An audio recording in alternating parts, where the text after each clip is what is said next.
वक्फ बोर्डाच्या संबंधाने माननीय सर्वोच्च न्यायालयाने आज दिलेला निर्वाळा हा पुन्हा एकदा संविधानकर्त्यांच्या दूरदृष्टिकोनाचा प्रत्यय आणून देणारा आहे.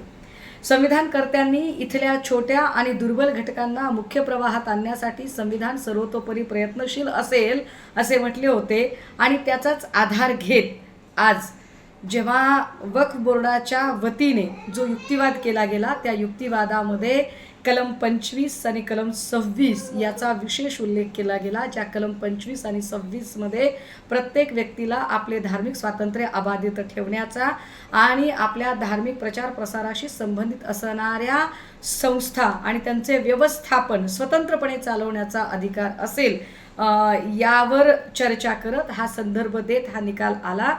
याला अनुसरून अजून एक गोष्ट आपण महत्त्वाची समजून घेतली पाहिजे की जेव्हा संसद बहुमताच्या आधारे एखादा कायदा करू पाहते तेव्हा तो कायदा खरोखरच त्या घटनात्मक चौकटीत बसतो की नाही हे तपासून बघण्याचा अधिकार सर्वोच्च न्यायालयाला प्राप्त होतो आणि सर्वोच्च न्यायालय अशा कायद्यांना जे घटनात्मक चौकटीच्या बाहेर जाऊ शकतात त्यांना निश्चितपणे रोखण्याचं काम करू शकतात. आज सुप्रीम कोर्टने ते रोखण्याचं काम केलं.